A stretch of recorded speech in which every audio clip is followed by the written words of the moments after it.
Desde siempre, el ser humano ha consumido toda clase de drogas, bien para curarse o por mero placer.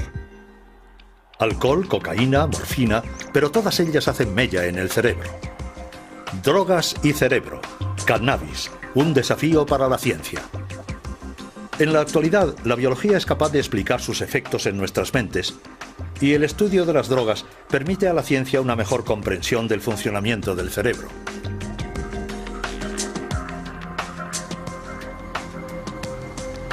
El cannabis es la droga más consumida del mundo. Para los científicos, el cannabis se ha convertido en una herramienta de exploración del cerebro, un utensilio tan inesperado como apreciado. Originario de las montañas indias y chinas del Himalaya, el cannabis sativa se ha utilizado desde hace mucho tiempo en las ceremonias rituales por sus virtudes terapéuticas. Marruecos es el primer productor mundial con 2.300 toneladas anuales. El cannabis se fuma bajo la forma de hojas secas, llamada marihuana, hierba o grifa, o bien en forma de resina o hachís, y el kif, un polvo del polen que se extrae golpeando la planta, una técnica tradicional en Marruecos.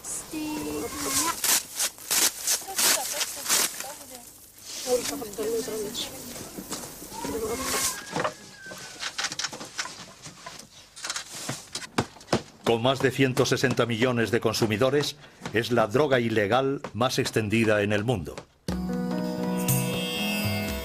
Sin embargo, el estudio del cannabis ha permitido a científicos como Daniele Piomelli descubrir un sistema esencial en el funcionamiento del cerebro, un sistema del que nadie sabía de su existencia hace unos años. Obviamente sabemos mucho más que hace 10 años, pero aún se nos escapan elementos fundamentales. No sé calcularlo. No puedo estimar un porcentaje.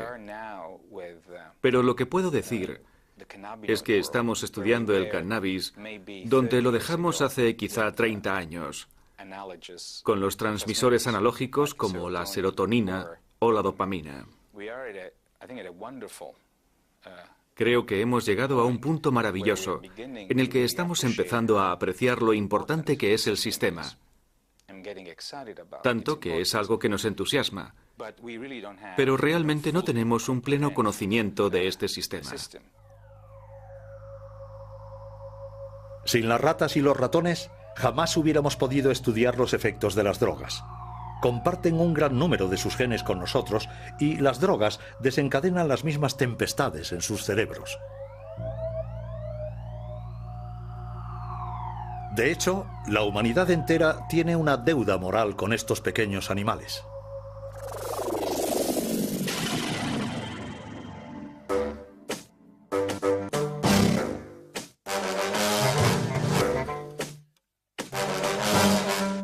Podemos drogar a las ratas, manipular sus genes e incluso diseccionarlas. Es la triste pero necesaria labor diaria de los laboratorios que comparan el estado de las ratas drogadas o genéticamente modificadas con las ratas controladas o normales.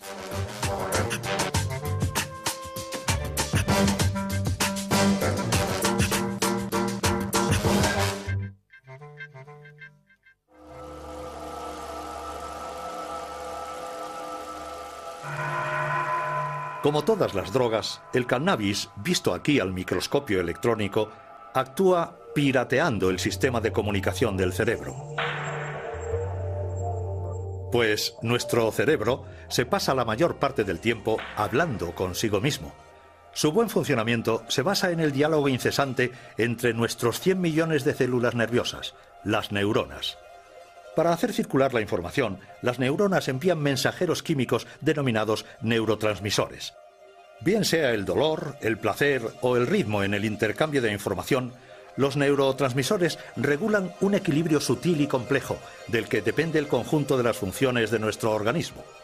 Entre cada neurona existe un pequeño espacio en el que reina una intensa actividad. Es aquí, en la sinapsis, donde actúan los neurotransmisores. Para hacer circular la información de una neurona a otra, se dirigen a sus receptores correspondientes.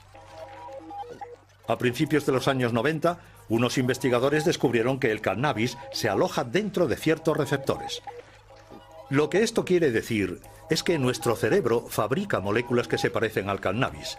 Estas moléculas y sus receptores forman lo que expertos como Rafael Maldonado denominan el sistema cannabinoide endógeno, así llamado porque se encuentra en el interior de nuestro organismo. Desde la década de los 80 sabíamos que, en efecto, existen unos receptores específicos. Es decir, nuestro cerebro, nuestro organismo, está preparado para recibir estas moléculas, para recibir los cannabinoides. Nuestro organismo tiene unos receptores, unas proteínas concretas para fijar estos cannabinoides. Su función no es sentir los efectos del hachís o de la marihuana en absoluto. Es porque poseemos también un sistema cannabinoide endógeno. Para tener una idea de la importancia de este sistema cannabinoide endógeno, creo que hay que decir primero que la cantidad de receptores cannabinoides es mucho más importante que la cantidad de receptores para cualquier otro neurotransmisor clásico. Esta cantidad de receptores ha dejado perplejos a los investigadores. En ciertas zonas del cerebro, su número es hasta 12 veces superior al de los receptores de la dopamina.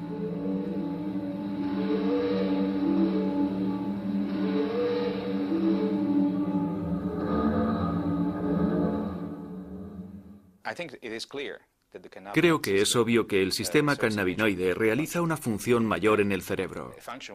Una función que no podríamos adivinar ni siquiera hace 5 años.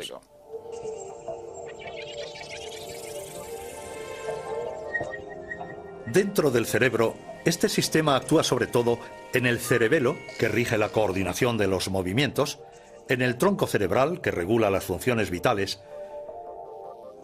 y en el estriato, el hipocampo y la amígdala, responsables respectivamente de los movimientos reflejos, de la memoria y de la ansiedad.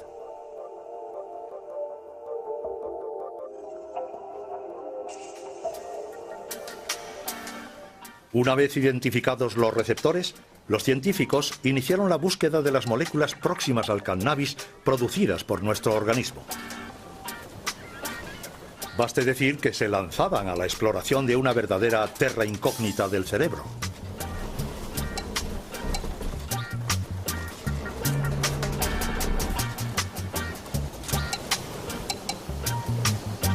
En 1992 consiguieron aislar la primera molécula cannabinoide, la anandamina.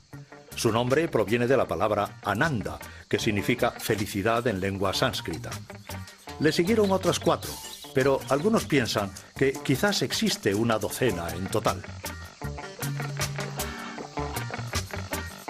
Si los científicos han hecho estos descubrimientos tan tarde, es porque no tenían un buen retrato robot. Buscaban neurotransmisores clásicos, mientras que los cannabinoides no se parecían en nada a ellos. Tomemos el ejemplo de la dopamina. Este neurotransmisor espera en la primera neurona a que le den órdenes. Entonces se libera en la sinapsis para ubicarse en los receptores de la neurona siguiente. Los cannabinoides no existen como tales. Cuando el cerebro los necesita, se autofabrican utilizando la grasa de la superficie de las neuronas. Se reubican rápidamente durante la sinapsis y así pueden estimular a los receptores de cualquier neurona. Neurofarmacólogo en la Universidad Francesa, Jean-Paul Tassin estudia desde hace tiempo los efectos de la molécula activa del cannabis, la delta-9 tetrahidrocannabinol, o THC. Se puede decir que los humanos en su cerebro fabrican moléculas que son similares a las drogas. ¿Cuál es la diferencia entre las drogas procedentes del exterior de las que vienen del interior? Pues bien, una de las grandes diferencias es la cantidad. Es decir, la cantidad de sustancia que uno toma con el tetrahidrocannabinol u opio no tiene nada que ver con lo que se libera en el cerebro. Este es el primer nivel. El segundo es la localización. Los productos en cuestión en el cerebro son liberados únicamente en una zona extremadamente precisa a nivel de la sinapsis y a nivel de un área que tiene una dimensión infinitamente pequeña.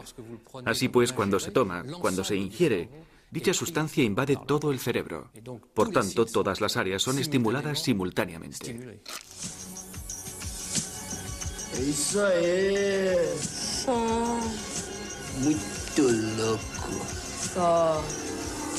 Isso aí. Pode crer.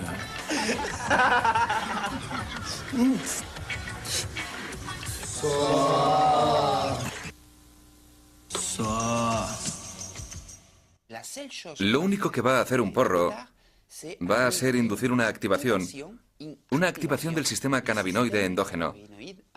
Entonces, todas las respuestas que el sistema cannabinoide controle van a ser activadas. Bajo el efecto del cannabis, los fumadores se vuelven eufóricos. Ciertos dolores y angustias se disipan. La sensibilidad a los colores y a los sonidos se acentúa. El recuerdo de acontecimientos recientes es menor. Los movimientos se ralentizan. Se estimula el apetito. Efectos cuya intensidad es menor en comparación a la cocaína o la heroína y que le valen al cannabis el apelativo de droga blanda. No provoca un efecto físico serio, algo muy importante en el cannabis que hace que la gente diga que consumirlo no es tan grave. Lo que sí existe es un efecto psicotrópico, pero para nada dramático. Así que puede haber defensores del cannabis de la misma forma que puede haber detractores del cannabis. Por eso es un debate perfectamente controvertido, es un tema ideal para no ponerse de acuerdo. Uno puede estar en un lado u otro y prácticamente los dos puntos de vista tienen algo de razón.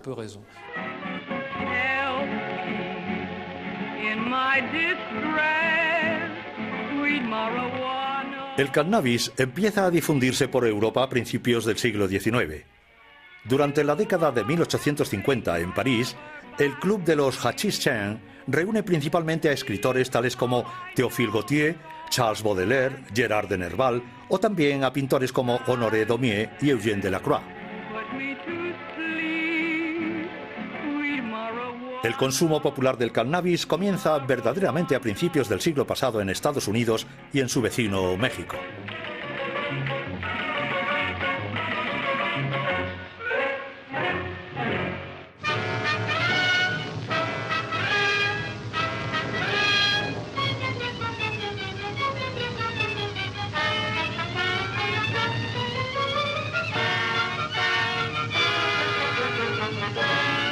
En los años 30, los países occidentales prohíben el cannabis. Las películas propagandísticas ponen en guardia a las familias. La marihuana es calificada como asesina de la juventud.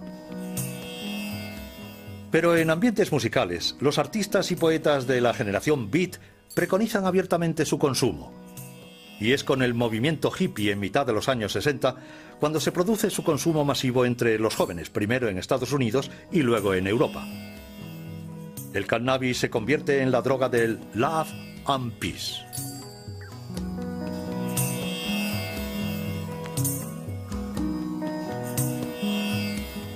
La dope, sur la dope, stone et tout. La plupart des trucs me rendent vraiment triste, ça. Le pied, la planète, et puis il n'y a plus que ça. Pourquoi tu fumes, toi? Tu fumes, toi, tu fumes, toi, tu fumes, toi, tu fumes, toi, tu fumes, toi, tu fumes, toi.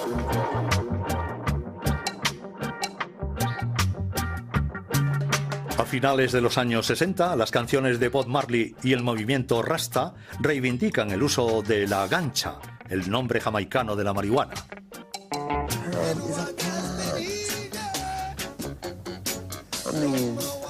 Herbs are good for everything. Why these people want to do so much good for everyone who call themselves governments and this and that? Why them say you must not use the herb? You see? And we check that and we can't find, we just see them just say, no, you mustn't use it because it make you rebel, make you rebel, make you rebel.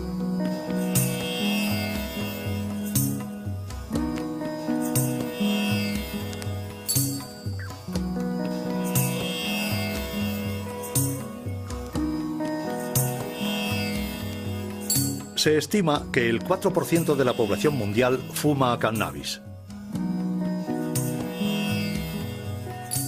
Con el fin de conocer mejor este fenómeno, el ministro de Sanidad alemán encargó a Dieter Kleiber entrevistar a unos 1.500 consumidores.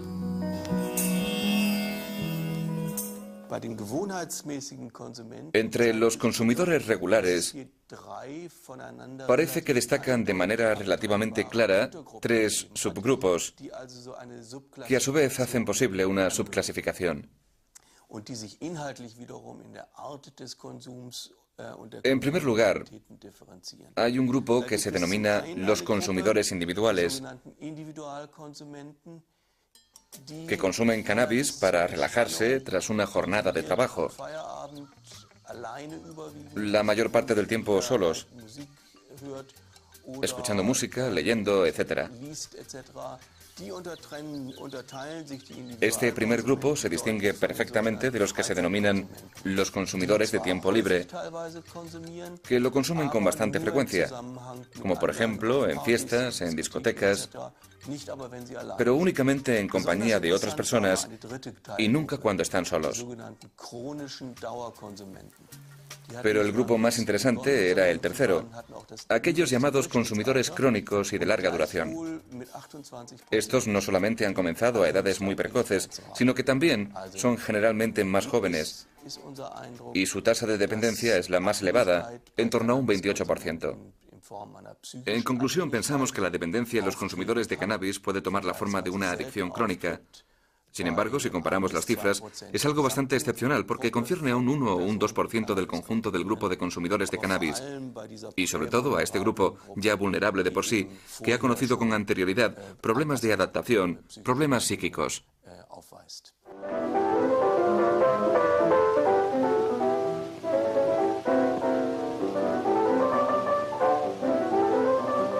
Dependencia, la gran palabra tabú. Es decir, el cannabis tiene algo en común con todas las drogas. Provoca en el cerebro un incremento de dopamina, un neurotransmisor implicado en la sensación de placer.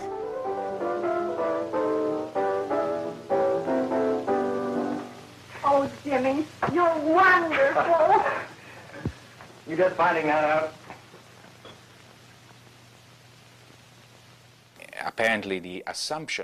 Aparentemente, el consumo de drogas cannabinoides estimula la emisión de dopamina, la secreción de células de dopamina. Las terminaciones que acaban en el núcleo accumbens provocan una liberación de dopamina. Esto es importante porque el núcleo accumbens es una región del cerebro que participa en la canalización de nuestro deseo de comer o de consumo de drogas. La estimulación de la dopamina en esa área, la activación de los receptores de la dopamina en esa área sería la causa de la apetencia de droga.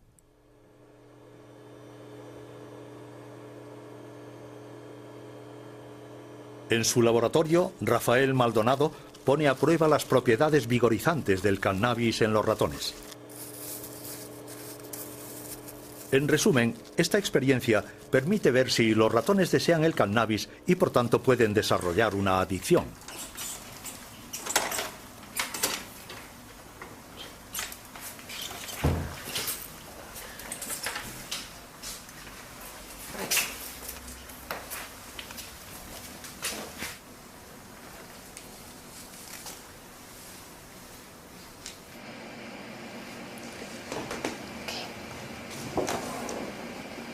Este es el paradigma de condicionamiento de plaza, donde tenemos un compartimento que el primer día, en la fase del pretest, pueden explorar libremente los dos compartimentos. Entonces, es para ver que no hay una preferencia inicial por ninguno de los dos compartimentos. Entonces, a partir de ahí empiezan las fases de condicionamiento, donde se asigna un compartimento a la droga y el otro compartimento al salino, que no es ni reforzante ni aversivo. Entonces, si la droga ha sido reforzante el día del test, los ratones pasarán más tiempo en el compartimento asociado a la droga. Si ha sido aversivo, pasarán más tiempo en el compartimento no asociado a la droga. Y cuando se les inyecta cannabis, los ratones pasan más tiempo en el compartimento negro, síntoma de que les gusta. Pero para medir el grado de dependencia en los humanos, médicos e investigadores echan mano del manual de referencia para diagnosticar los problemas mentales, el DSM-4. Este sistema, el DSM-4, permite definir los criterios para afirmar que una persona tiene un cuadro de ansiedad, un cuadro depresivo, de esquizofrenia o una adicción. Se trata de criterios. Si se utiliza de forma bastante estricta este sistema, podremos decir que sí, que el cannabis entra dentro de los criterios para inducir a una dependencia. Pero si analizamos el cannabis desde el punto de vista de la dependencia física, la cosa está clara. No, el cannabis, el consumo humano del cannabis, no induce a una dependencia física en el sentido de que abandonar su consumo arrastre problemas físicos o psíquicos importantes. No implica una dependencia física, pero obviamente puede llevar a un consumo abusivo y a una pérdida del control de su consumo. Sí, sí. Solo los fumadores crónicos son los que padecen síntomas psíquicos cuando dejan el cannabis. Estos signos deben de ser debidos a modificaciones en los receptores cannabinoides, modificaciones al parecer reversibles. Si uno ha fumado durante muchos años grandes dosis de marihuana y bajo ese estado uno deja de repente de hacerlo, semanas después o incluso meses después de dejarla, mostrará estos síntomas: depresión, ansiedad, pérdida de apetito e irritabilidad. La irritabilidad es un signo inequívoco. Es bastante interesante. Existen estudios que muestran que si se le administra a esta gente un poco de THC, simplemente un poco del principio activo, no la droga, o sea, la marihuana, con un poco de THC, el principio activo, desaparece en la casi totalidad de los síntomas. Lo cual indica que el cuerpo se ha adaptado a altos niveles de marihuana, frenando su propio sistema y que necesita mantener dicho nivel.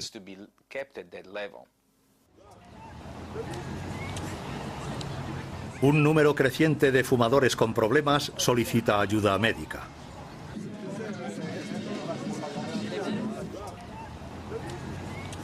En el servicio de adictología de Philippe Battel, el 3% de las consultas tienen que ver con el consumo de cannabis. Lo que es verdaderamente importante con el cannabis es llegar a hacer un diagnóstico de la adicción de manera muy precisa. Y esto es a menudo complejo, porque si en otros productos existe una correlación muy clara entre la cantidad consumida y el nivel de dependencia o de riesgo, con el cannabis no conseguimos, por razones diversas, determinar esta relación. Por motivos elementales, es muy raro que los sujetos sepan exactamente qué tipo de sustancia están consumiendo, aun teniendo un suministrador fijo. La cantidad de THC en estas sustancias es extremadamente variable. Smoke, Mary? Thanks. Are you sure Jimmy will be back soon? Sure, any minute.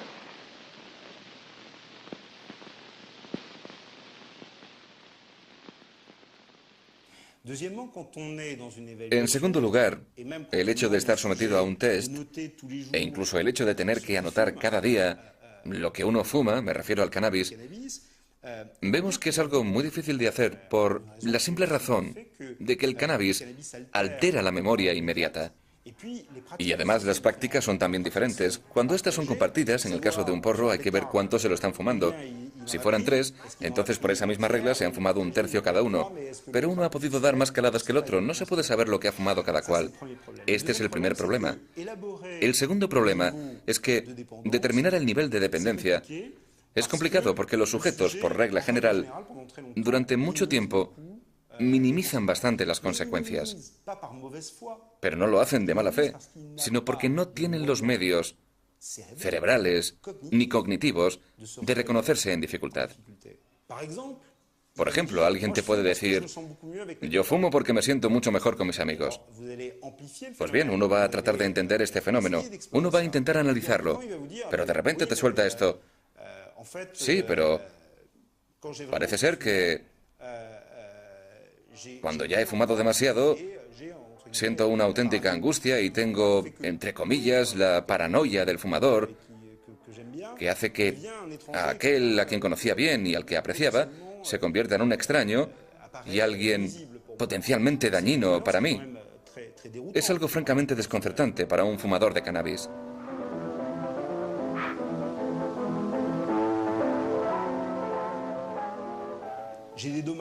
Soy consciente, dicen, de los problemas relacionados con el consumo de esta sustancia.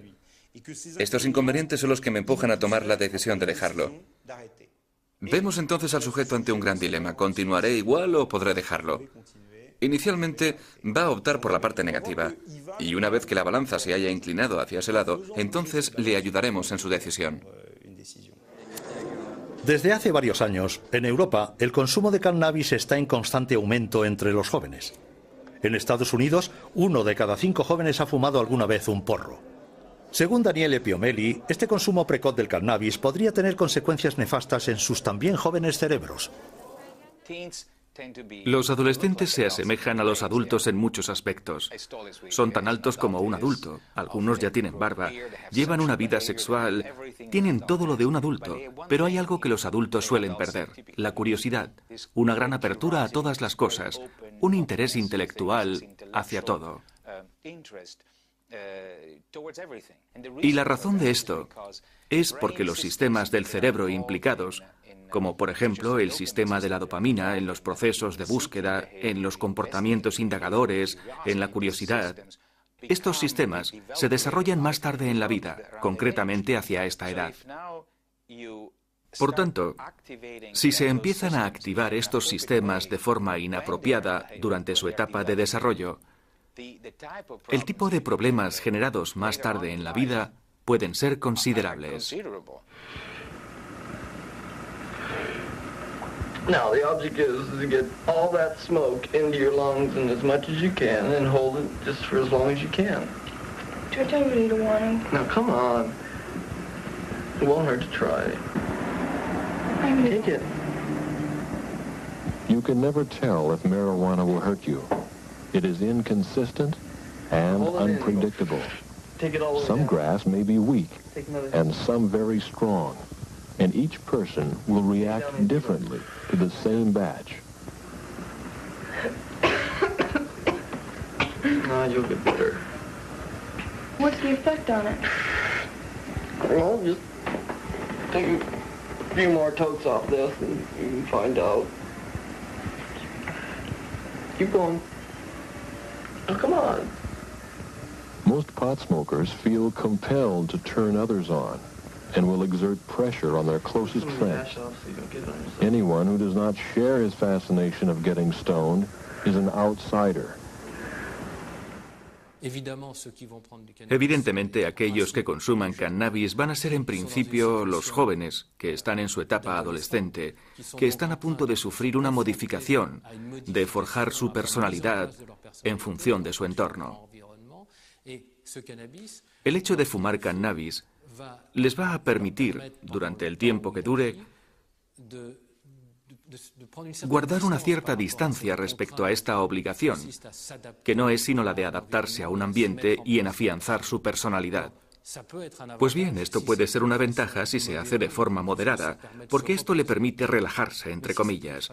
Pero si se consume de manera regular, entonces esta confrontación, que es obligatoria si uno quiere convertirse en adulto, es rechazada, y además de eso es deformada por el cannabis.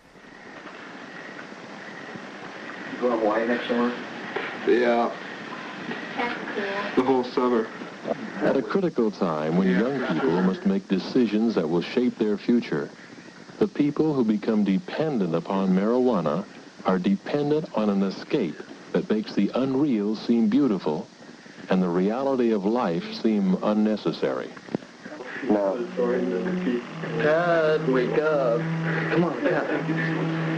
No time to cry. Creo que si hubiera que poner un límite, ese límite sería a partir del momento en el que un adolescente empieza a fumar por las mañanas, es decir, al inicio, al comienzo del día, que es cuando va a hacer frente a los hechos cotidianos.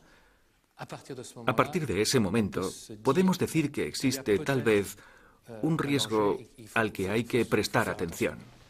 Failing this, the next tragedy may be that of your daughter, or your son, or yours, or yours, or yours.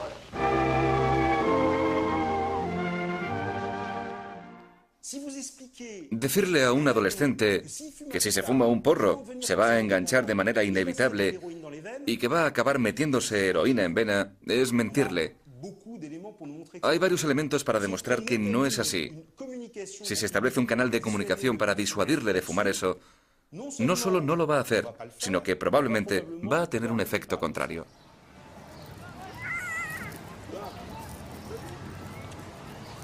A altas dosis, el cannabis puede provocar una dependencia psicológica, pero no una dependencia física. Entonces, ¿cómo prevenir del consumo de una droga cuyos efectos no son, según los científicos, nada graves? Yo quiero que se pongan medios contra el cannabis y es necesario hacerlo, pero hay que hacerlo, uno, con prudencia y dos, teniendo en cuenta el hecho de que el 50% de los adolescentes lo consumen. No hay un 50% de adolescentes que tienen un gran problema con el cannabis. Eso no es cierto.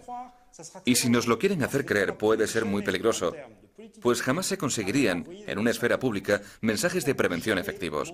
Por nada del mundo hay que mentirle al individuo, al sujeto al cual va dirigido, exponiendo datos científicos que sean falsos.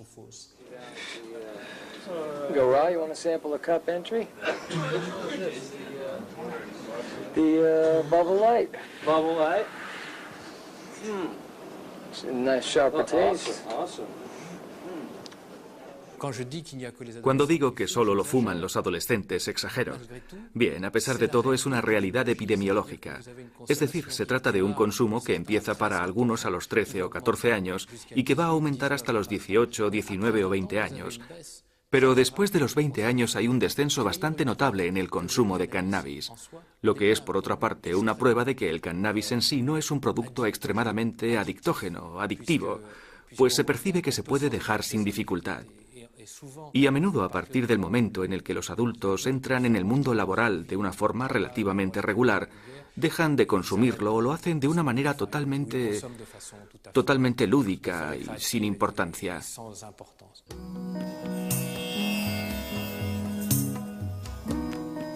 En la mayor parte de los países está prohibido el consumo y el cultivo del cannabis. Los más permisivos sancionan solamente su cultivo.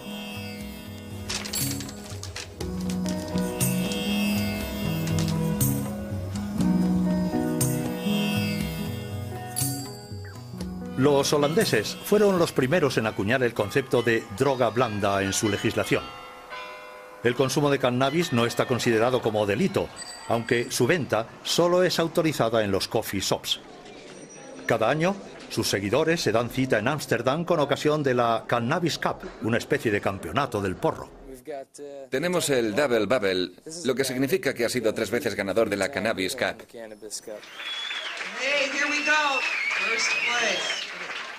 Este es de gran calidad. Se le llama primera cosecha. Es como el vino, un hachís con solera.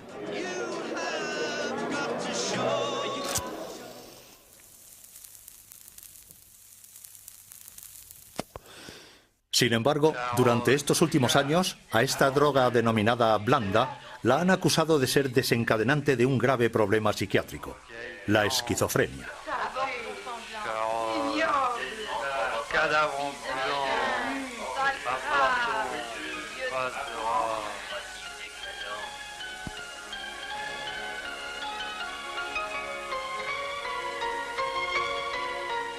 Esta enfermedad se hace patente justamente al final de la adolescencia o al inicio de la edad adulta. Se traduce en una pérdida de contacto con la realidad, una desintegración de la personalidad o alucinaciones. Cuando vemos a individuos que tienen un cuadro esquizofrénico y una adicción al cannabis, al retomar cronológicamente su historial, nos damos cuenta de que, incluso antes del cannabis, existían ya pequeños elementos que eran signos precoces, en los cuales los psiquiatras han aprendido a reconocer problemas de índole psicótica en la evolución del sujeto.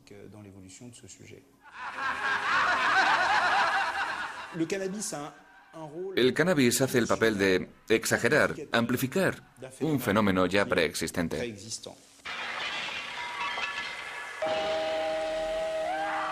Parece que se ha descubierto al revés el problema de la esquizofrenia y del cannabis.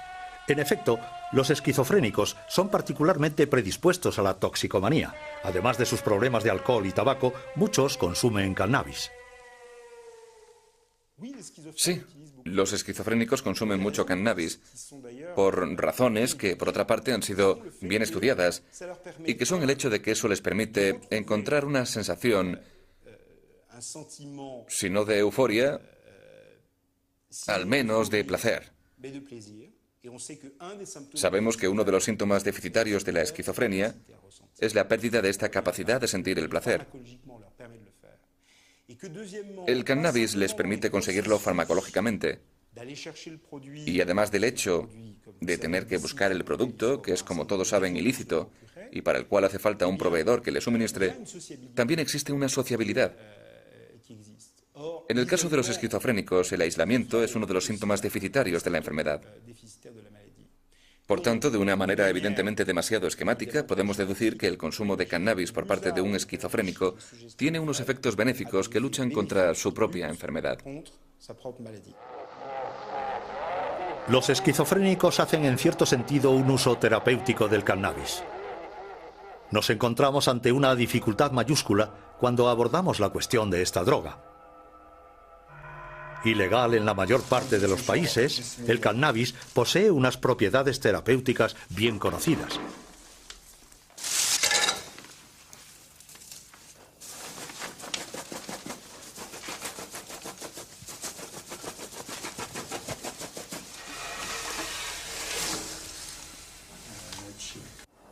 Non, moi je crois que c'est des poisons, ça. C'est pas des poisons, c'est de la médecine. Voilà, ça. Voilà.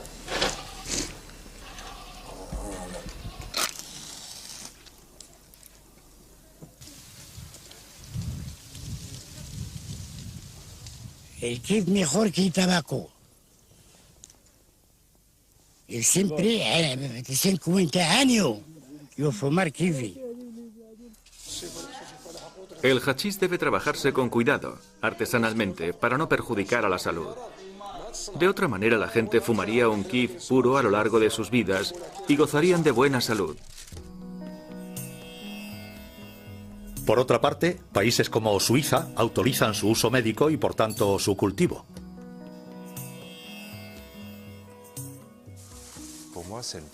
Para mí es una primicia, en el sentido de que los médicos suizos empiezan a recetar cáñamo a sus pacientes. Esto es un extractor de polen. Vamos a recuperar la resina y la apelmazaremos para que adquiera una forma dura, más fácil de transportar y de enviar a nuestros enfermos.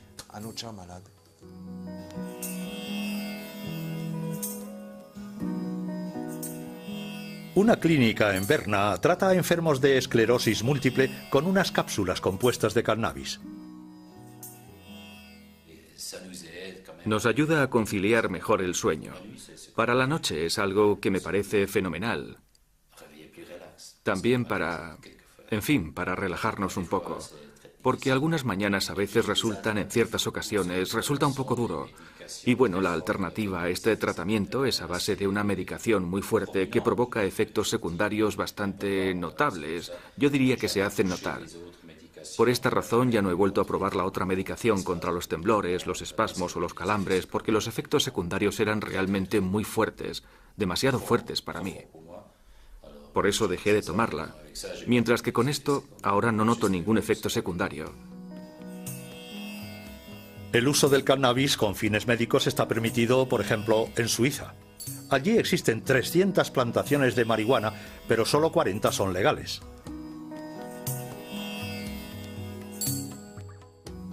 Gran parte de la producción, de hecho, está destinada a su uso ilegal y a la exportación. Deberíamos darnos cuenta de que el hecho de que haya sustancias que induzcan o no a un consumo abusivo no tiene nada que ver con los efectos de una sustancia que podría ser aplicada clínicamente. Pongo como ejemplo los opioides. Todo el mundo conoce el ejemplo de los opioides. Todo el mundo sabe cómo los opioides pueden ser peligrosos si se hace un uso lúdico de ellos. Pero nadie cuestiona la utilidad de la morfina para tratar el dolor en determinadas condiciones. En el caso de los cannabinoides ocurre lo mismo.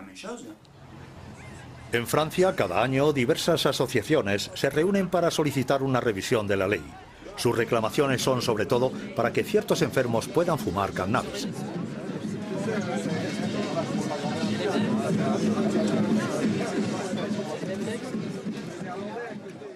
Estoy bajo triterapia. Tiene unos efectos secundarios que son difíciles de soportar. Me he dado cuenta de que el uso del cannabis me permitiría atenuar esos efectos secundarios. No concibo que alguien me impida hacerlo. Los mensajes de la sanidad pública deben ser prudentes y bien adaptados. Si tienes un paciente que padece un cáncer terminal y necesita marihuana, creo que sería poco ético impedir a ese paciente que la consuma por razones políticas. En Canadá, Australia y Europa, los enfermos de SIDA o de cáncer han conseguido cambiar la ley y han obtenido el derecho a fumar porros con el fin de aliviar sus dolores y sus náuseas. La marihuana es una droga. Produce unos efectos que uno no puede pedir a la gente que los tolere en la vida diaria. Uno no querría un analgésico que al tomarlo cada día provocara pérdida de memoria. Esa persona sería un desastre en su trabajo. O que estuviera eufórico todo el tiempo sería un problema para sus compañeros de trabajo. Bom, seu Alfredo, Ana Elisa, queria aproveitar momento para pedir em casamento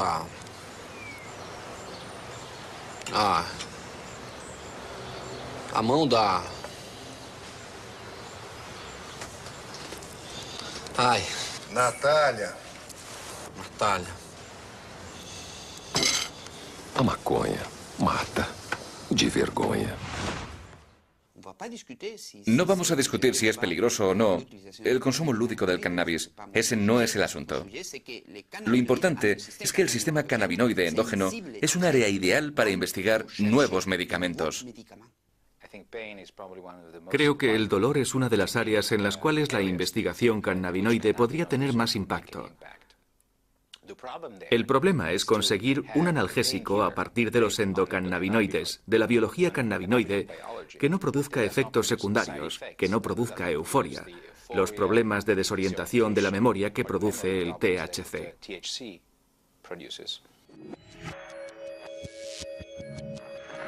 El problema del cannabis es que invade el cerebro y estimula todos los receptores sin discriminación alguna.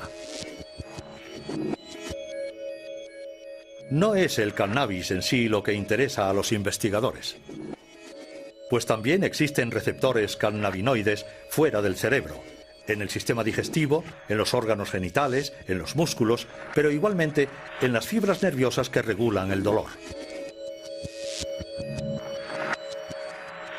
Los investigadores tratan de actuar directamente y de manera concreta sobre los receptores, jugando con las tasas de endocannabinoides, como la anandamina, por ejemplo.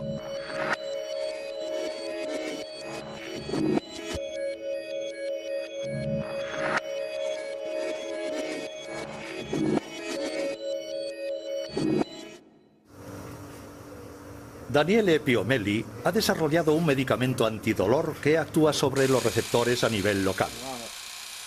Para testar su eficacia, ha tenido que practicar una ligadura en el nervio ciático de unas ratas de laboratorio. Esta rata no ha recibido ningún tratamiento. Con un dolor intenso apenas puede moverse.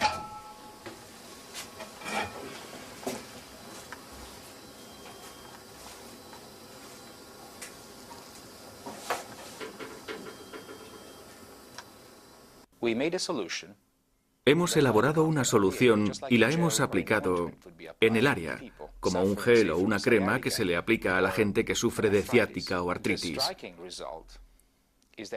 Lo asombroso del resultado es que los animales que han recibido tratamiento con la droga cannabinoide mostraban una conducta que indicaba una completa o casi completa desaparición de la respuesta al dolor. La rata tratada se comporta como si gozara de una perfecta salud.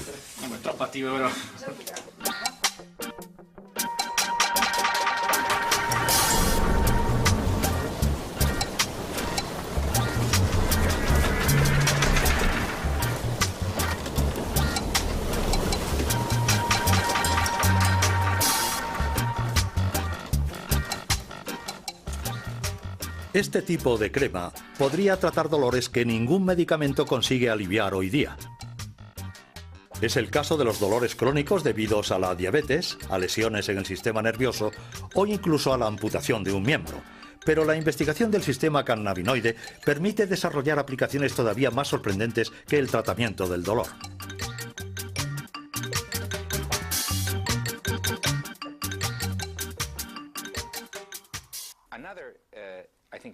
Creo que otra condición que podría ser controlada, que podría ser tratada con cannabinoides, es la ansiedad, la depresión. Experiencias con animales muestran que si se bloquea la desactivación de la anandamina, el camino que lleva a la destrucción de la anandamina, si se bloquea el acceso y se incrementan los niveles de anandamina, en lugar de tener los mismos efectos que provocan la activación de los receptores cannabinoides, tendremos solo unos efectos muy selectivos que incluyen un importante efecto antiansiedad en los animales. Una vez que la anandamina ha cumplido su misión en la sinapsis, retorna a la neurona. Luego es eliminada por otras moléculas. Si un medicamento impidiera esta destrucción, la anandamina podría actuar mucho más tiempo.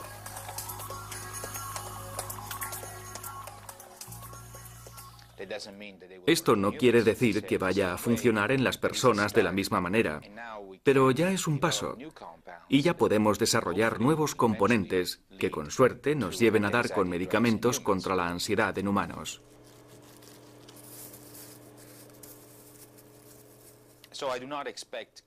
No creo que la creación de ansiolíticos o antidepresivos basados en el sistema cannabinoide sea tarea fácil, ni que sea posible entre los próximos 2 y 5 años. Pero creo que entre los próximos 10 o 20 años, medicamentos para tratar problemas neuropsiquiátricos y basados en el sistema endocannabinoide se utilizarán a gran escala. Más asombroso aún, se está descubriendo en la actualidad que ciertas enfermedades serían debidas a alteraciones en el sistema cannabinoide. En el cerebro, el hipotálamo participa en la regulación del apetito, y los científicos han demostrado que los endocannabinoides podrían actuar en esta área.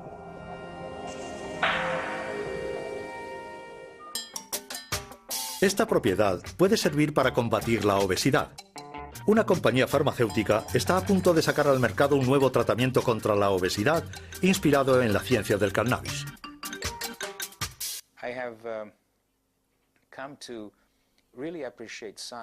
He llegado a apreciar la ciencia mucho más que cuando era más joven. No era consciente de lo útil que podía ser la ciencia para todos, hasta que me involucré en ella, en el mundo de la ciencia, y formé parte de ella. Lo que he llegado a comprender, sin embargo, es el hecho de que la ciencia tiene como objetivo último comprender y ayudar a la humanidad, sobre todo la ciencia médica.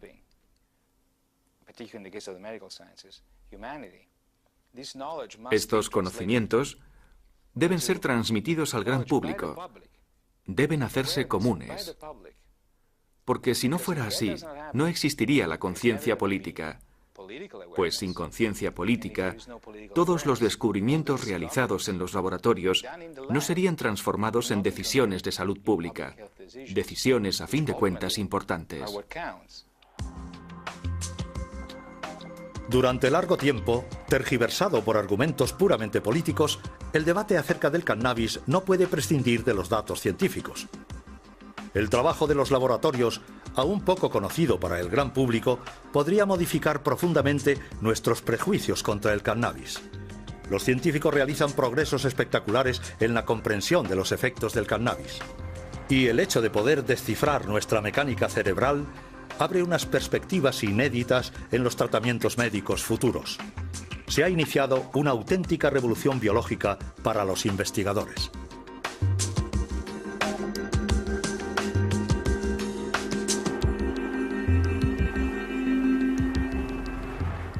A todas las ratas y ratones que cada día en los laboratorios contribuyen a una mejor comprensión de la conciencia humana.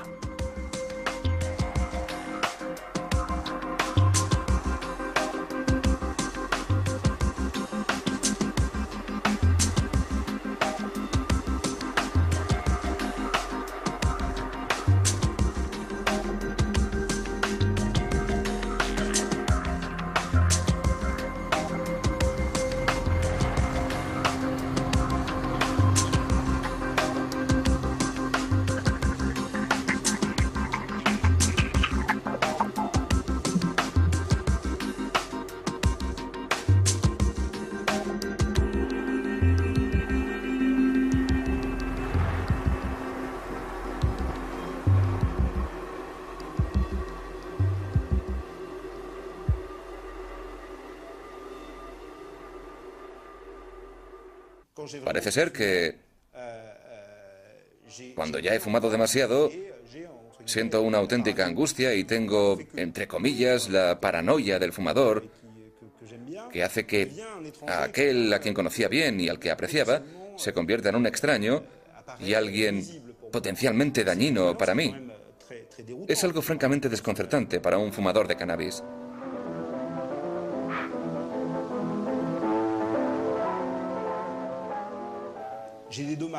Soy consciente, dicen, de los problemas relacionados con el consumo de esta sustancia.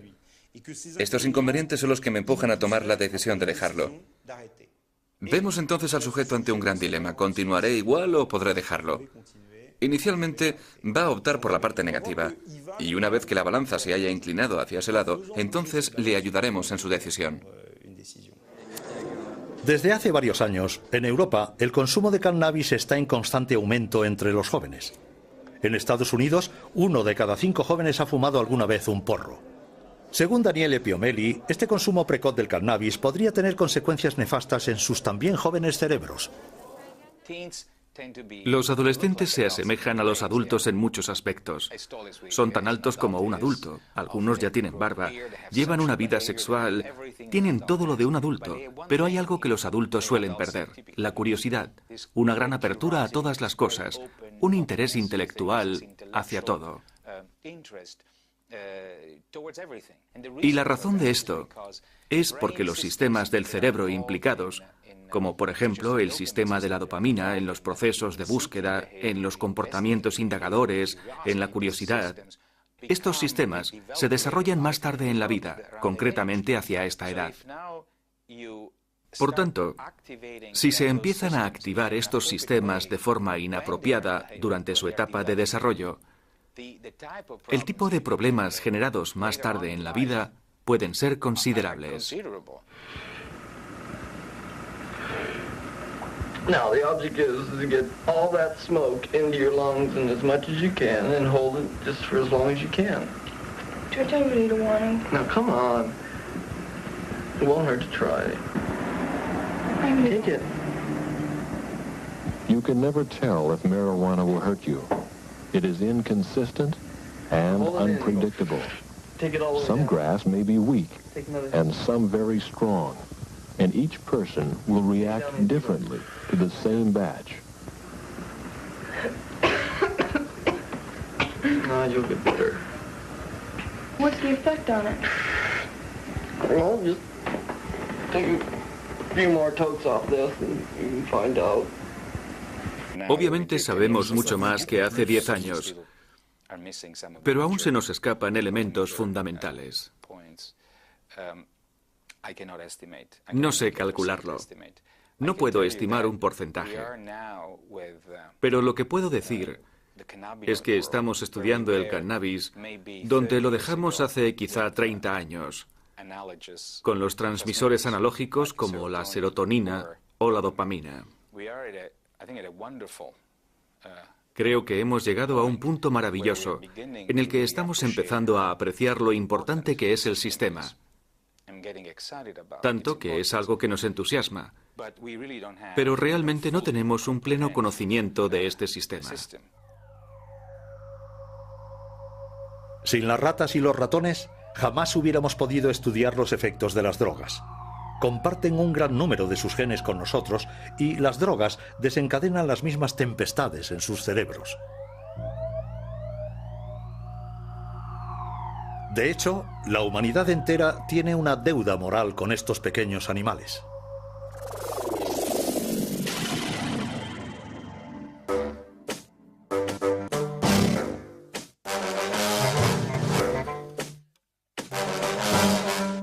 Podemos drogar a las ratas, manipular sus genes e incluso diseccionarlas. Es la triste pero necesaria labor diaria de los laboratorios que comparan el estado de las ratas drogadas o genéticamente modificadas con las ratas controladas o normales.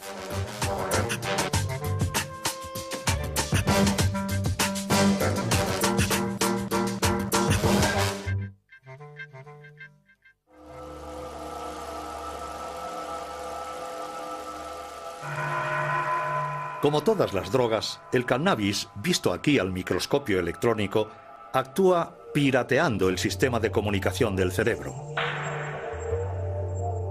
Pues nuestro cerebro se pasa la mayor parte del tiempo hablando consigo mismo. Su buen funcionamiento se basa en el diálogo incesante entre nuestros 100 millones de células nerviosas, las neuronas. Para hacer circular la información, las neuronas envían mensajeros químicos denominados neurotransmisores. Bien sea el dolor, el placer o el ritmo en el intercambio de información, los neurotransmisores regulan un equilibrio sutil y complejo del que depende el conjunto de las funciones de nuestro organismo. Entre cada neurona existe un pequeño espacio en el que reina una intensa actividad. Es aquí, en la sinapsis, donde actúan los neurotransmisores. Para hacer circular la información de una neurona a otra, se dirigen a sus receptores correspondientes. A principios de los años 90, unos investigadores descubrieron que el cannabis se aloja dentro de ciertos receptores. Estos sistemas se desarrollan más tarde en la vida, concretamente hacia esta edad. Por tanto, si se empiezan a activar estos sistemas de forma inapropiada durante su etapa de desarrollo, el tipo de problemas generados más tarde en la vida pueden ser considerables. Now, the object is to get all that smoke into your lungs and as much as you can and hold it just for as long as you can. George, I really don't want to. Now, come on. It won't hurt to try. Take it. You can never tell if marijuana will hurt you. It is inconsistent and unpredictable. Some grass may be weak and some very strong, and each person will react differently to the same batch. You'll get better. What's the effect on it? Well, just take a few more totes off this and you can find out. Keep going. Oh, come on. Most pot smokers feel compelled to turn others on and will exert pressure on their closest friends. Anyone who does not share his fascination of getting stoned is an outsider. Evidentemente, aquellos que consuman cannabis van a ser en principio los jóvenes, que están en su etapa adolescente, que están a punto de sufrir una modificación, de forjar su personalidad en función de su entorno.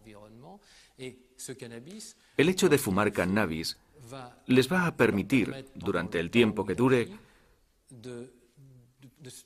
guardar una cierta distancia respecto a esta obligación, que no es sino la de adaptarse a un ambiente y en afianzar su personalidad. Pues bien, esto puede ser una ventaja si se hace de forma moderada, porque esto le permite relajarse, entre comillas. Pero si se consume de manera regular, entonces esta confrontación, que es obligatoria si uno quiere convertirse en adulto, es rechazada, y además de eso es deformada por el cannabis. Yeah. The whole summer. At a critical time when young people must make decisions that will shape their future, the people who become dependent upon marijuana are dependent on an escape that makes the unreal seem beautiful and the reality of life seem unnecessary. Now, Dad, wake up. Come on, Dad. No time to cry. Creo que si hubiera que poner un límite, ese límite sería a partir del momento en el que un adolescente empieza a fumar por las mañanas, es decir, al inicio.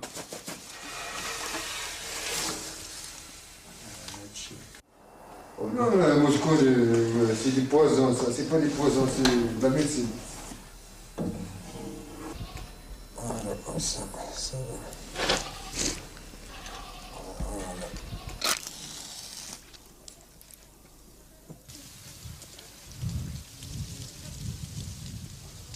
El kit mejor que el tabaco. Y siempre, de 50 años, yo fumar kiwi. El hachís debe trabajarse con cuidado, artesanalmente, para no perjudicar a la salud. De otra manera, la gente fumaría un kiff puro a lo largo de sus vidas y gozarían de buena salud.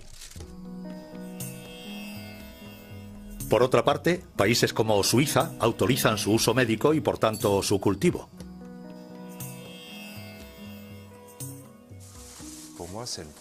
Para mí es una primicia, en el sentido de que los médicos suizos empiezan a recetar cáñamo a sus pacientes.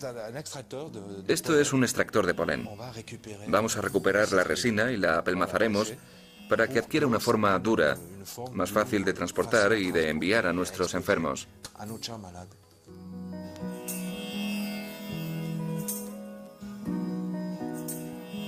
Una clínica en Berna trata a enfermos de esclerosis múltiple con unas cápsulas compuestas de cannabis.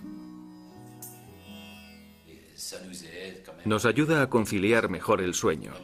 Para la noche es algo que me parece fenomenal. También para relajarnos un poco. Porque algunas mañanas a veces en ciertas ocasiones, resulta un poco duro. Y bueno, la alternativa a este tratamiento es a base de una medicación muy fuerte que provoca efectos secundarios bastante notables. Yo diría que se hacen notar.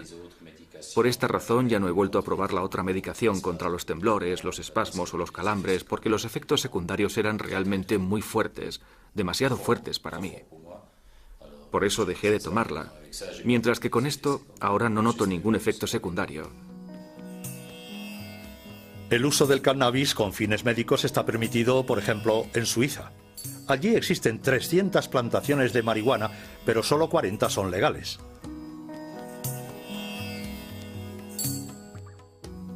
Gran parte de la producción, de hecho, está destinada a su uso ilegal y a la exportación. Deberíamos darnos cuenta de que el hecho de que haya sustancias que induzcan o no a un consumo abusivo no tiene nada que ver con los efectos de una sustancia que podría ser aplicada clínicamente. Pongo como ejemplo los opioides. Todo el mundo conoce el ejemplo de los opioides. Todo el mundo sabe cómo los opioides pueden ser peligrosos si se hace un uso lúdico de ellos. Donde tenemos un compartimento que el primer día en la fase del pretest pueden explorar libremente los dos compartimentos. Entonces es para ver que no hay una preferencia inicial por ninguno de los dos compartimentos. Entonces a partir de ahí empiezan las fases de condicionamiento, donde se asigna un compartimento a la droga y el otro compartimento al salino, que no es ni reforzante ni aversivo. Entonces, si la droga ha sido reforzante el día del test, los ratones pasarán más tiempo en el compartimento asociado a la droga. Si ha sido aversivo, pasarán más tiempo en el compartimento no asociado a la droga. Y cuando se les inyecta cannabis, los ratones pasan más tiempo en el compartimento negro, síntoma de que les gusta. Pero para medir el grado de dependencia en los humanos, médicos e investigadores echan mano del manual de referencia para diagnosticar los problemas mentales, el DSM-4. Este sistema, el DSM-4, permite definir los criterios para afirmar que una persona tiene un cuadro de ansiedad, un cuadro depresivo, de esquizofrenia o una adicción. Se trata de criterios. Si se utiliza de forma bastante estricta este sistema, podremos decir que sí, que el cannabis entra dentro de los criterios para inducir a una dependencia. Pero si analizamos el cannabis desde el punto de vista de la dependencia física, la cosa está clara. No, el cannabis, el consumo humano del cannabis, no induce a una dependencia física en el sentido de que abandonar su consumo arrastre problemas físicos o psíquicos importantes. No implica una dependencia física, pero obviamente puede llevar a un consumo abusivo y a una pérdida del control de su consumo. Sí, sí. Solo los fumadores crónicos son los que padecen síntomas psíquicos cuando dejan el cannabis. Estos signos deben de ser debidos a modificaciones en los receptores cannabinoides, modificaciones al parecer reversibles. Si uno ha fumado durante muchos años grandes dosis de marihuana y bajo ese estado uno deja de repente de hacerlo, semanas después o incluso meses después de dejarla, mostrará estos síntomas: depresión, ansiedad, pérdida de apetito e irritabilidad. La irritabilidad es un signo inequívoco. Es bastante interesante. Existen estudios que muestran que si se le administra a esta gente un poco de THC, simplemente un poco del principio activo, no la droga, o sea, la marihuana, con un poco de THC, el principio activo, desaparecen la casi totalidad de los síntomas. Lo cual indica que el cuerpo se ha adaptado a altos niveles de marihuana, frenando su propio sistema y que necesita mantener dicho nivel. una correlación muy clara entre la cantidad consumida y el nivel de dependencia o de riesgo. Con el cannabis no conseguimos, por razones diversas, determinar esta relación. Por motivos elementales, es muy raro que los sujetos sepan exactamente qué tipo de sustancia están consumiendo, aun teniendo un suministrador fijo. La cantidad de THC en estas sustancias es extremadamente variable. Smoke, Mary? Thanks. Are you sure Jimmy will be back soon? Sure, any minute.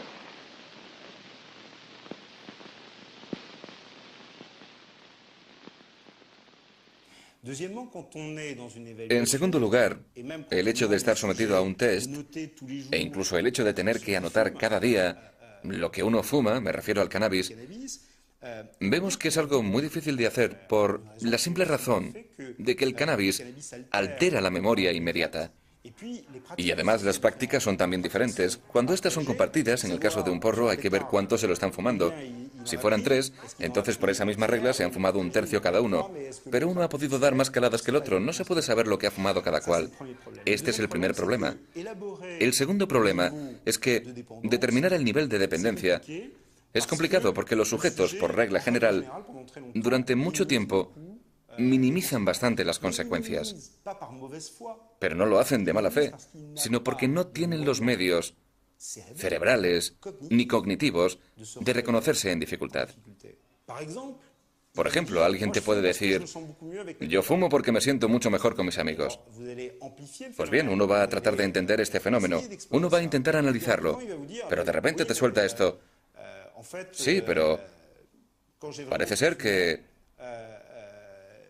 cuando ya he fumado demasiado, siento una auténtica angustia y tengo, entre comillas, la paranoia del fumador, que hace que a aquel a quien conocía bien y al que apreciaba se convierta en un extraño y alguien potencialmente dañino para mí. Es algo francamente desconcertante para un fumador de cannabis.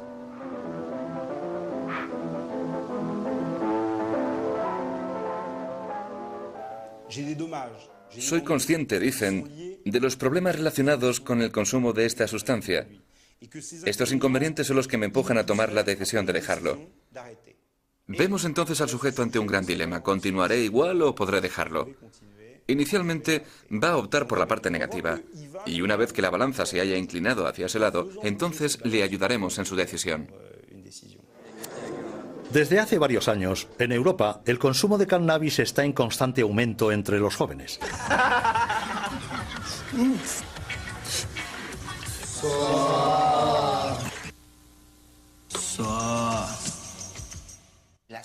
Lo único que va a hacer un porro va a ser inducir una activación del sistema cannabinoide endógeno.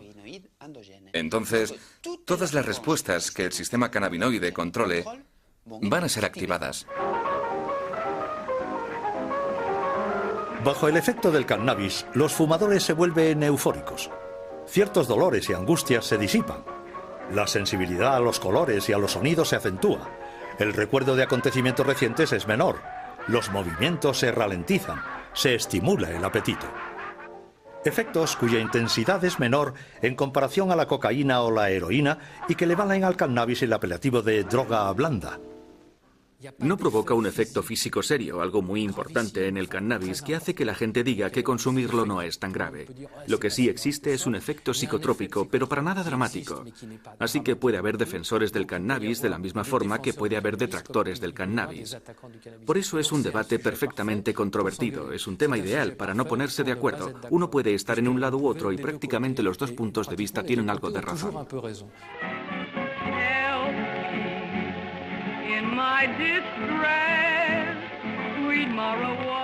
El cannabis empieza a difundirse por Europa a principios del siglo XIX. Durante la década de 1850 en París, el Club de los Hachís-Chen reúne principalmente a escritores tales como Théophile Gautier, Charles Baudelaire, Gérard de Nerval o también a pintores como Honoré Daumier y Eugène Delacroix. El consumo popular del cannabis comienza verdaderamente a principios del siglo pasado en Estados Unidos y en su vecino México.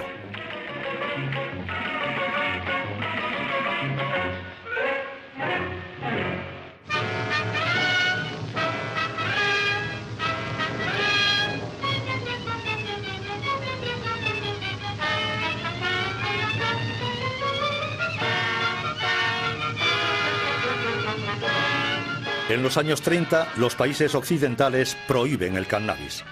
Las películas propagandísticas ponen en guardia a las familias. La marihuana es calificada como asesina de la juventud. Pero en ambientes musicales, los artistas y poetas de la generación Beat preconizan abiertamente su consumo. Y es con el movimiento hippie en mitad de los años 60 cuando se produce su consumo masivo entre los jóvenes, primero en Estados Unidos y luego en Europa. El cannabis se convierte en la droga del love and peace.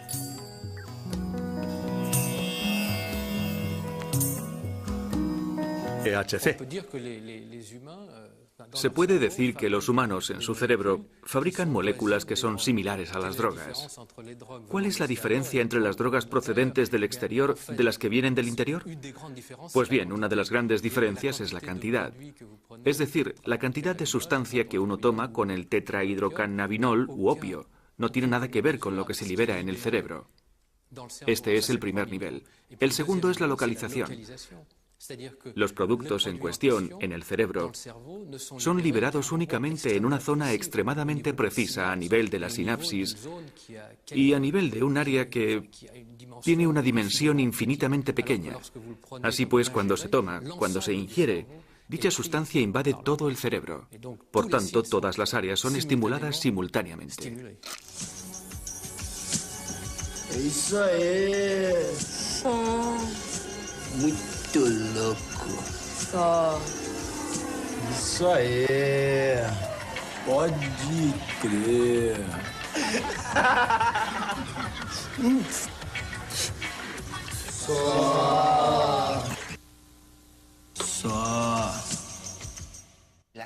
Lo único que va a hacer un porro va a ser inducir una activación del sistema cannabinoide endógeno. Entonces, todas las respuestas que el sistema cannabinoide controle van a ser activadas. Bajo el efecto del cannabis, los fumadores se vuelven eufóricos. Ciertos dolores y angustias se disipan. La sensibilidad a los colores y a los sonidos se acentúa. El recuerdo de acontecimientos recientes es menor. Los movimientos se ralentizan. Se estimula el apetito. Efectos cuya intensidad es menor en comparación a la cocaína o la heroína y que le valen al cannabis el apelativo de droga blanda. No provoca un efecto físico serio, algo muy importante en el cannabis que hace que la gente diga que consumirlo no es tan grave. Lo que sí existe es un efecto psicotrópico, pero para nada dramático. Así que puede haber defensores del cannabis de la misma forma que puede haber detractores del cannabis. Por eso es un debate perfectamente controvertido, es un tema ideal para no ponerse de acuerdo. Uno puede estar en un lado u otro y prácticamente los dos puntos de vista tienen algo de razón.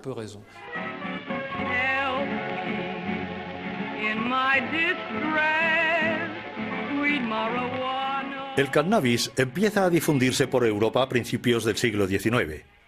Durante la década de 1850 en París, el Club de los Hachís-Chen reúne principalmente a escritores tales como Théophile Gautier, Charles Baudelaire, Gérard de Nerval o también a pintores como Honoré Daumier y Eugène Delacroix. El consumo popular del cannabis de su entorno. El hecho de fumar cannabis les va a permitir, durante el tiempo que dure, guardar una cierta distancia respecto a esta obligación, que no es sino la de adaptarse a un ambiente y en afianzar su personalidad. Pues bien, esto puede ser una ventaja si se hace de forma moderada, porque esto le permite relajarse, entre comillas. Pero si se consume de manera regular, entonces esta confrontación que es obligatoria si uno quiere convertirse en adulto es rechazada, y además de eso es deformada por el cannabis.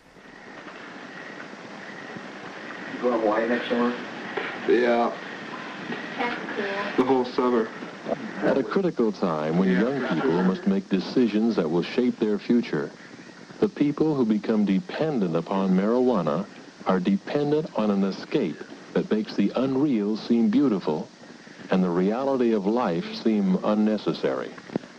Now, Pat, wake up. Come on, Pat.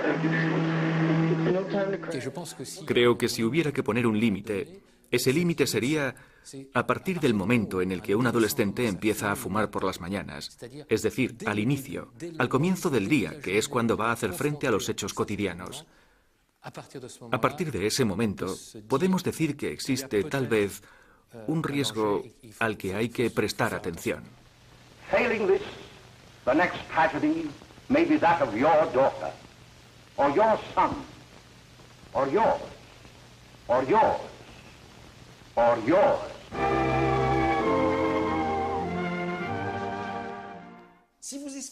Decirle a un adolescente que si se fuma un porro se va a enganchar de manera inevitable y que va a acabar metiéndose heroína en vena es mentirle. Hay varios elementos para demostrar que no es así. Si se establece un canal de comunicación para disuadirle de fumar eso, no solo no lo va a hacer, sino que probablemente va a tener un efecto contrario.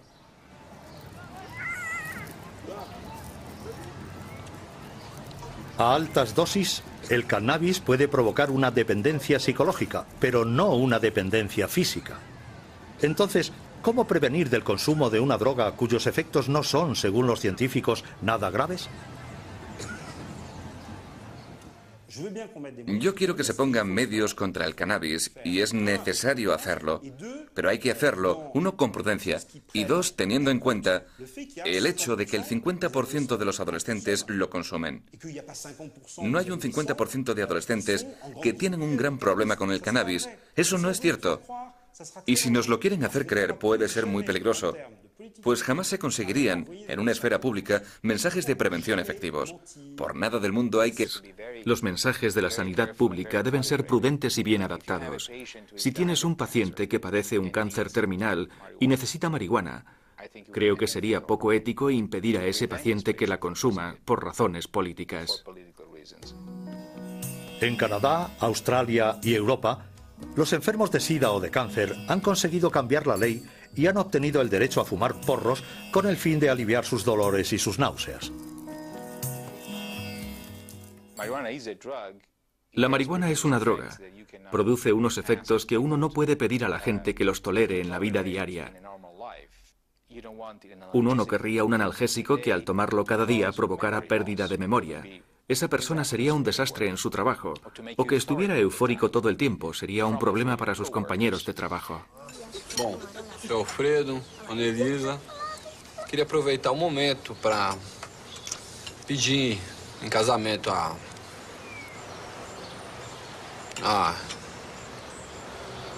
mão da... Ai. Natália. A maconha mata de vergonha. No vamos a discutir si es peligroso o no el consumo lúdico del cannabis. Ese no es el asunto. Lo importante es que el sistema cannabinoide endógeno es un área ideal para investigar nuevos medicamentos. Creo que el dolor es una de las áreas en las cuales la investigación cannabinoide podría tener más impacto. El problema es conseguir un analgésico a partir de los endocannabinoides, de la biología cannabinoide, que no produzca efectos secundarios, que no produzca euforia, los problemas de desorientación de la memoria que produce el THC.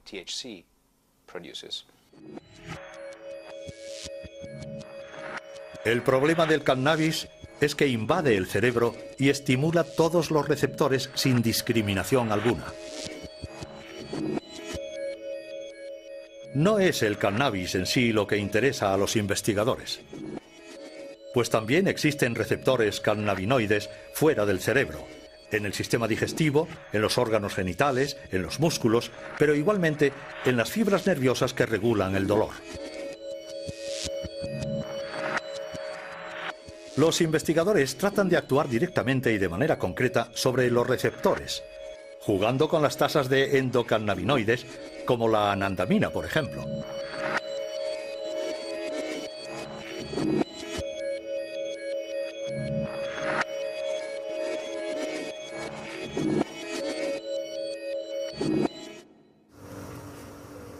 Daniele piensa que quizás existe una docena en total. Si los científicos han hecho estos descubrimientos tan tarde, es porque no tenían un buen retrato robot. Buscaban neurotransmisores clásicos, mientras que los cannabinoides no se parecían en nada a ellos. Tomemos el ejemplo de la dopamina. Este neurotransmisor espera en la primera neurona a que le den órdenes. Entonces se libera en la sinapsis para ubicarse en los receptores de la neurona siguiente. Los cannabinoides no existen como tales. Cuando el cerebro los necesita, se autofabrican utilizando la grasa de la superficie de las neuronas. Se reubican rápidamente durante la sinapsis y así pueden estimular a los receptores de cualquier neurona. Neurofarmacólogo en la Universidad Francesa, Jean-Paul Tassin estudia desde hace tiempo los efectos de la molécula activa del cannabis, la delta-9 tetrahidrocannabinol, o THC. Se puede decir que los humanos en su cerebro fabrican moléculas que son similares a las drogas. ¿Cuál es la diferencia entre las drogas procedentes del exterior de las que vienen del interior? Pues bien, una de las grandes diferencias es la cantidad. Es decir, la cantidad de sustancia que uno toma con el tetrahidrocannabinol u opio no tiene nada que ver con lo que se libera en el cerebro. Este es el primer nivel. El segundo es la localización. Los productos en cuestión, en el cerebro, son liberados únicamente en una zona extremadamente precisa a nivel de la sinapsis y a nivel de un área que tiene una dimensión infinitamente pequeña. Así pues, cuando se toma, cuando se ingiere, dicha sustancia invade todo el cerebro. Por tanto, todas las áreas son estimuladas simultáneamente. Eso es muy louco. Isso aí. Pode crer.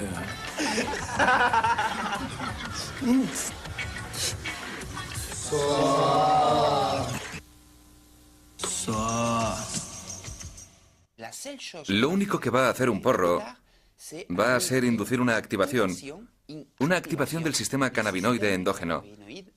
Entonces, todas las respuestas que el sistema cannabinoide controle van a ser activadas. Bajo el efecto del cannabis, los fumadores se vuelven eufóricos. Ciertos dolores y angustias se disipan. La sensibilidad a los colores y a los sonidos se acentúa. El recuerdo de acontecimientos recientes es menor. Los movimientos se ralentizan. Se estimula el apetito. Efectos cuya intensidad